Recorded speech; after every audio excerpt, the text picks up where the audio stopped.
Bom dia, pessoal! Vamos começar mais uma aula de ciências, dessa vez para o 9º ano. Bem, vamos falar nessa aula quais são os fatores necessários para a existência da vida. Nesse caso, eu não estou falando da vida na Terra, não estou falando da vida em Marte. Eu estou falando dos fatores que possam acarretar a existência de vida em qualquer lugar do universo. Bem, você já pensou na possibilidade de vida fora do planeta? Bem, a gente da ciência vem cogitando essa possibilidade há tempos. Filósofos indagam com a pergunta: estamos realmente sozinhos no universo? Enquanto cientistas tentam entender quais os aspectos que possuímos na Terra que possibilitou a existência de vida e que a mantém até os dias de hoje. Bem, a opinião científica. Para astrobiólogos, cientistas que estudam possibilidades de vida no universo, seres vivos podem surgir em diversos tipos de ambientes, alguns extremamente inóspitos para qualquer vida terrestre. Outros podem possuir características que talvez nem tenham sido imaginados pela comunidade científica. Sabe-se que uma atmosfera parecida com a da Terra não é necessária para a existência de vida alienígena. O oxigênio pode não ser um ingrediente fundamental, a água também. As moléculas sozinhas, por exemplo, não são capazes de criar um ambiente habitável para a vida. Então, não é apenas as moléculas, não é apenas o oxigênio. A gente sabe que a complexidade da vida vai muito além disso. De fato, enquanto a maioria dos seres vivos precisam de oxigênio para sobreviver, há bactérias terrestres que morrem na presença do gás. No nosso planeta, existem organismos que nascem, crescem e se reproduzem embaixo da terra ou em lugares cheios de amônia, por exemplo.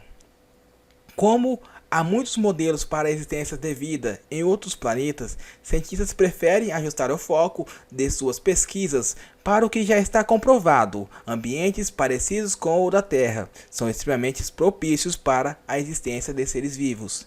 Então, a gente percebe que, como na Terra é uma experiência que deu certo, os seres vivos existem de uma forma inteligente, de uma forma desenvolvida. Então a gente procura sempre um padrão a ser usado. Como a Terra já há vida e a vida aqui no nosso planeta precisa de certos elementos para que ela exista, sempre quando buscamos vidas em outros planetas, a gente vai atrás desses elementos. A Terra é um planeta que deu certo. A abundância de água e de carbono foram essenciais para o surgimento da vida por aqui. A distância do Sol, as camadas da atmosfera, a gravidade, a temperatura média, a influência da Lua e várias outras características ideais para a manutenção dos seres vivos. Bem, então assim, a gente vai explicar agora quais são as 13 condições que foram necessárias para a existência da vida. Bem, a número 1. O dióxido de carbono é um dos vários gases com efeito de estufa, que retém o calor e mantém a superfície hospitaleira para a vida. As superfícies de Vênus e Marte mantêm o carbono retido na atmosfera e nas rochas durante milhões de anos. A Terra circulou este elemento vital através de sua atmosfera, solo e oceano devido à ação das placas tectônicas, ou seja, um dos fatores que propiciaram a vida na Terra foi o dióxido de carbono. É um gás que ele é responsável pelo efeito estufa. E o efeito estufa que faz com que a nossa temperatura se mantenha numa condição que seja propícia para a vida existente. A camada de ozônio que bloqueia os raios nocivos.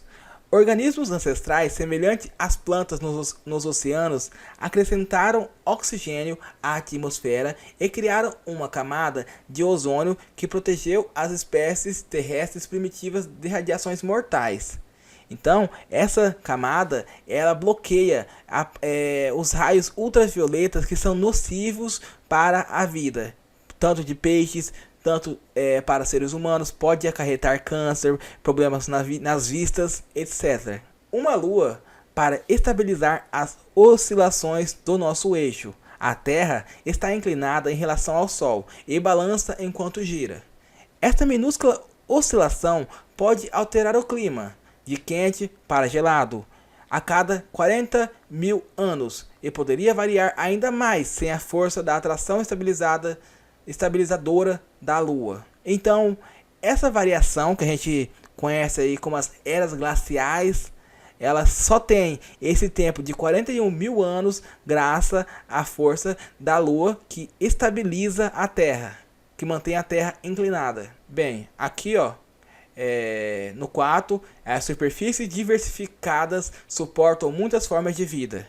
Os efeitos dramáticos das placas tectônicas formaram diferentes habitats e terrenos à superfície, estimulando a adaptação, ajustando a vida a diversificar-se e a sobreviver às várias extinções em massa.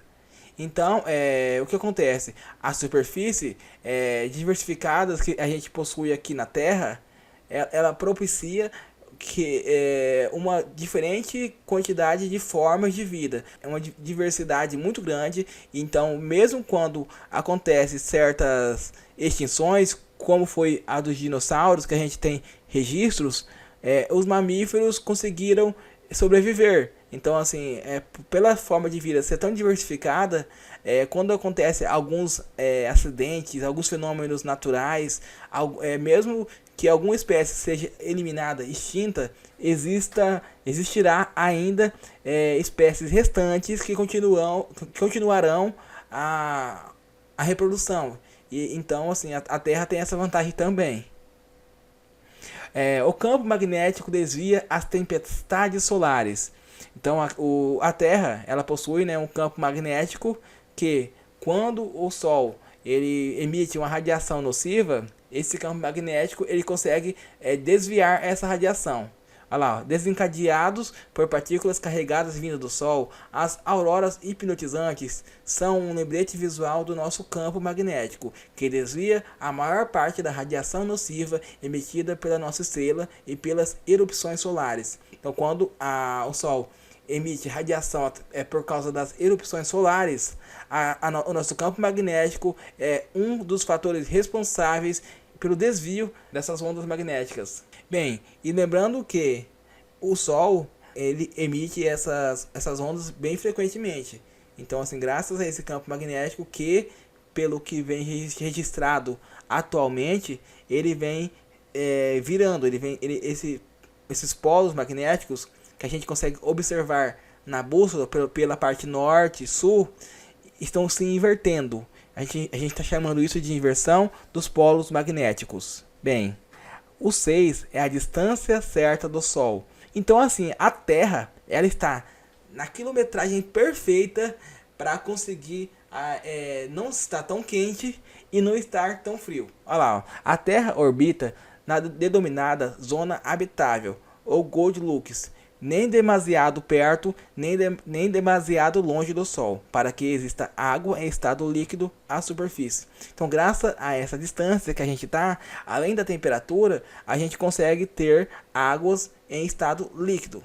Uma distância segura dos gigantes gasosos. Se as órbitas dos maiores planetas do Sistema Solar fossem mais próximas, a força exercida pela sua poderosa gravidade poderia provocar flutuações desastrosas na distância entre a Terra e o Sol.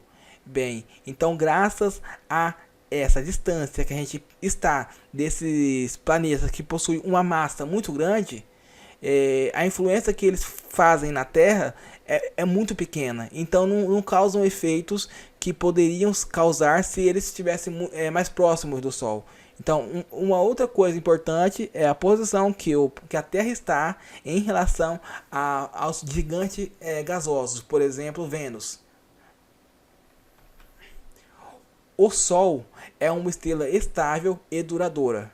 Bem, as estrelas com mais massa do que o Sol queimam o seu combustível mais depressa e não costumam durar para os planetas desenvolverem vida. As mais jovens e com menos massa costumam ser instáveis e propensas a bombardear os planetas com emissões de radiação. Então, o Sol ele é mais estável em relação às outras estrelas em outras galáxias e também o Sol é uma estrela que ela é duradoura. Então, assim, mesmo a gente achando que o Sol pode acabar algum dia, que é possível, que é confirmado, porque a gente consegue enxergar outras estrelas em outras galáxias, e a gente percebe que essas estrelas chegaram no momento que elas acabaram desaparecendo, ou se transformaram em buraco negro.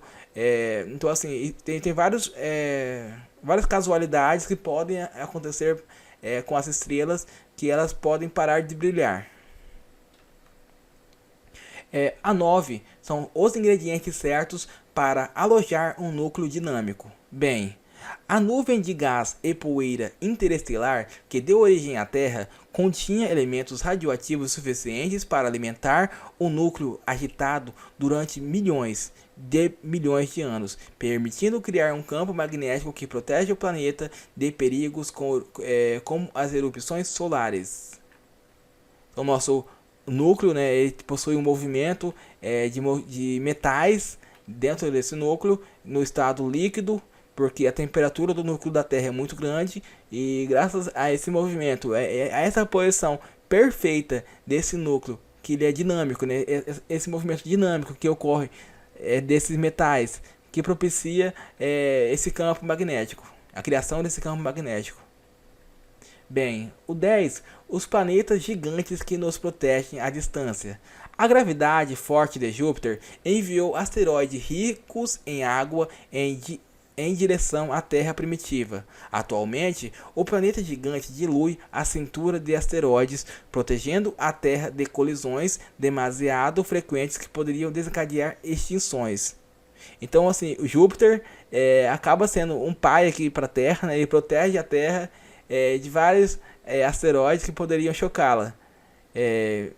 E esse planeta também teve a influência que ele enviou asteroides ricos em águas em direção à Terra. Então, na nossa formação, graças à gravidade que esse planeta tem, ele conseguiu direcionar asteroides que continham em seu solo, né, a presença de H2O.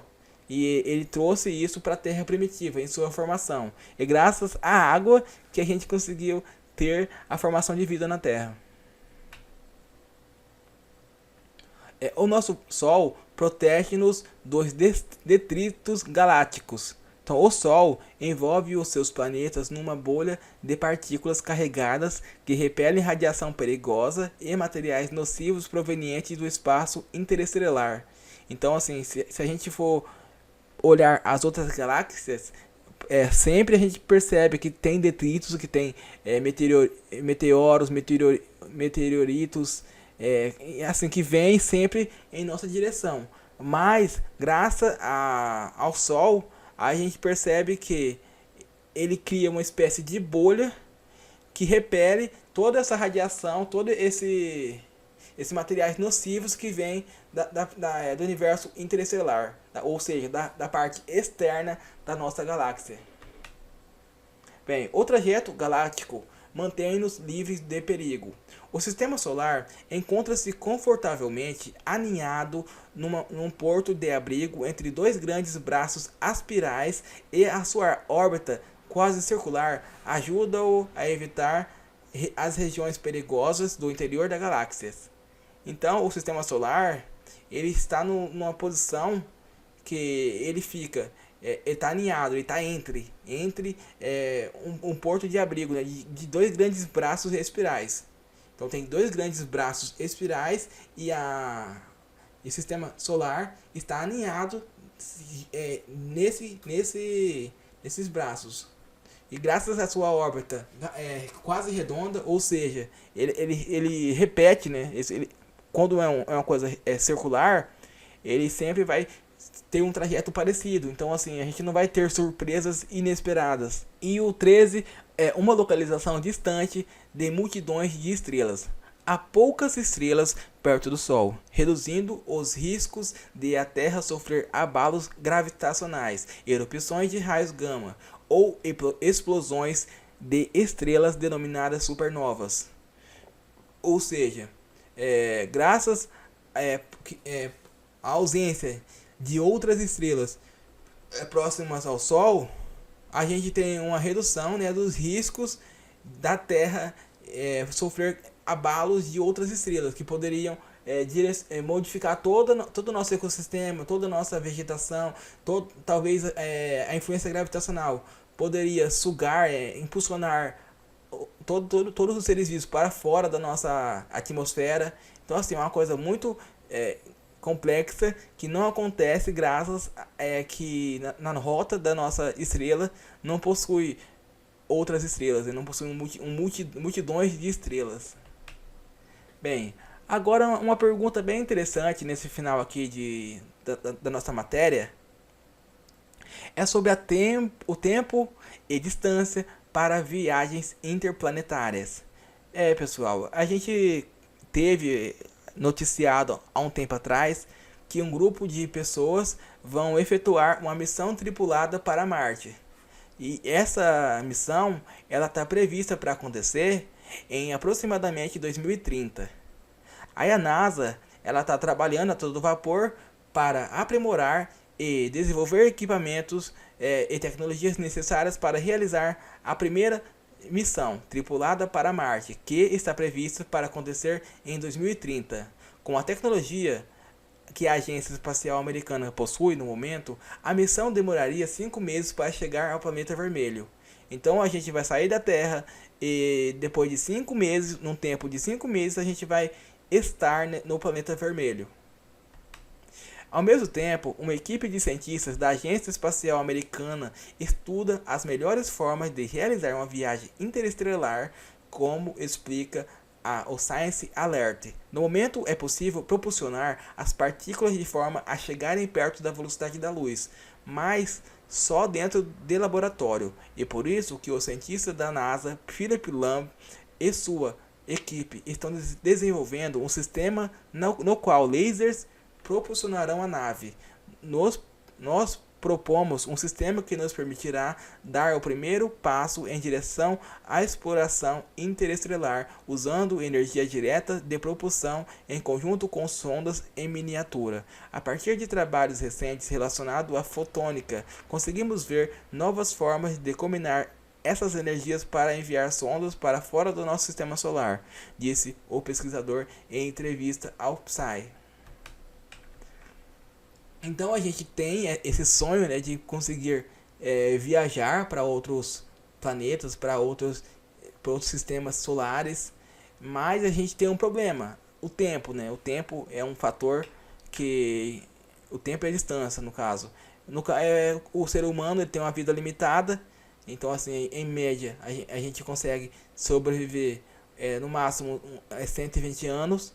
Então assim, como você vai gastar como você vai viajar uma distância de bilhares de quilômetros nesse tempo? Então assim, como nossa vida é limitada, a gente tem que encontrar formas de viajar em uma velocidade que não seja tão demorado o tempo gasto para chegar ao objetivo. Com isso, a gente está desenvolvendo tecnologias que façam com que a viagem para longas distâncias tenha um tempo menor. Então assim, esse é o sonho, né, para o futuro aí. Um futuro não tão longo, né, porque tem uma viagem aí prevista para Marte já em 2030. Pessoal, é isso por hoje. Qualquer dúvida pode me perguntar no privado. E muito obrigado a todos.